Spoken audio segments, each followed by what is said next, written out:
Mass జాతర నాకైతే యావరేజ్గా అనిపించింది మూవీ. It's average. ఇంకా మూవీ స్టోరీ గురించి మాట్లాడుకుంటే మూవీలో అయితే స్టోరీ ఏం లేదు. జస్ట్ ఫ్యాన్ స్టాఫ్తో తీసుకుని వెళ్ళిపోతాం అన్నట్టుగా ఉంటుంది మూవీ.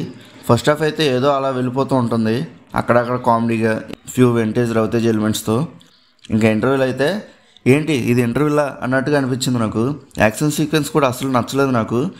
ఇంటర్వ్యూలో ఏదో గ్రాండ్గా ప్లాన్ చేస్తారేమో అని అనుకున్నా, బట్ డిసప్పాయింట్ చేశారు. ఇంకా సెకండ్ హాఫ్ అయితే ఫస్ట్ 40 minutes వరకు ఒక్క మాస్ ఎలిమెంట్ కూడా ఉండదు.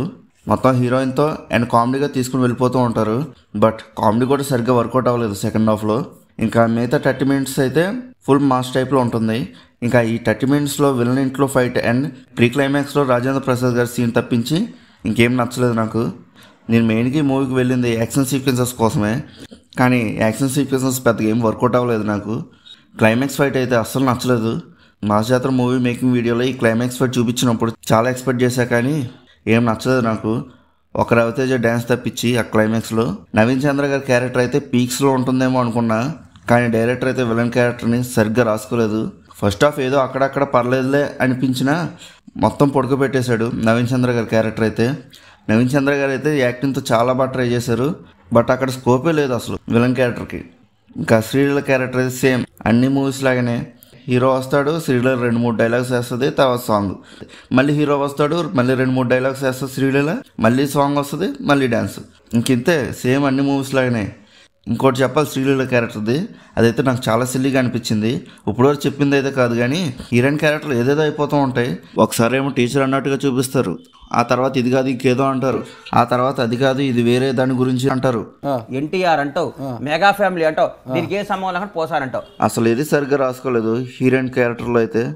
అలానే ఈ ఒక్క క్యారెక్టర్ అనే కాదు, మ్యాక్సిమం అందరి క్యారెక్టర్ కూడా ఇలాగే ఉన్నాయి. కొన్ని క్యారెక్టర్ అయితే అలా వచ్చి అలా వెళ్ళిపోతూ ఉంటాయి అంతే. తర్వాత వాళ్ళ గురించి ఏం చెప్పడం కానీ ఏం లేదు, ఇంకా అలా వదిలేశారు. ఒకసారి ఆ పాయింట్ పట్టుకోగానే అక్కడితో వదిలేస్తున్నాడు ఇంకా డైరెక్టర్ అయితే.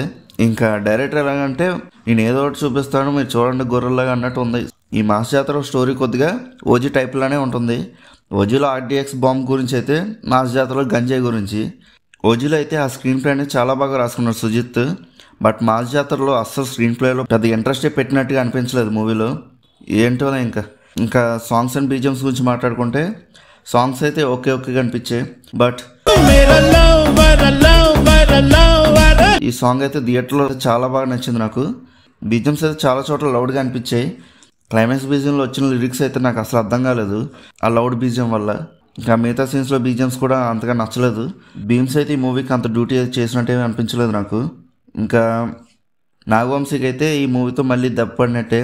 పాపం ఈ ఇయర్లో ఒక్క హిట్ కూడా లేదు, దీంతో వస్తుంది అనుకున్నాడు, ఇది కూడా కష్టమే. ఇంకా ఓవరాల్గా మూవీ అయితే యావరేజ్గా అనిపించింది. రవితేజ గారి పాత మూవీస్తో పోల్చుకుంటే ఇది కొద్దిగా బెటర్ అనిపించింది అంతే. అసలు డెబ్యూట్ డైరెక్టర్తో ఇలాంటి మూవీ అయితే నేను ఎక్స్పెక్ట్ చేయలేదు, ఏదో అలా వెళ్ళిపోయింది అంతే. జనరల్ ఆడియన్స్కి అయితే ఓకే యావరేజ్గా అనిపించిన, రవితేజ గారు ఫ్యాన్స్ మాత్రం బాగా నచ్చుద్ది. ఇంకా మీలో ఎవరైనా ఈ మూవీ చూస్తుంటే మీకు ఎలా అనిపించిందో కింద ఉన్న కామెంట్ సెక్షన్లో చెప్పండి. అలానే ఈ వీడియోకి లైక్ షేర్ చేసి మన సినిమాప్ ఛానల్ని సబ్స్క్రైబ్ కూడా చేసుకోండి.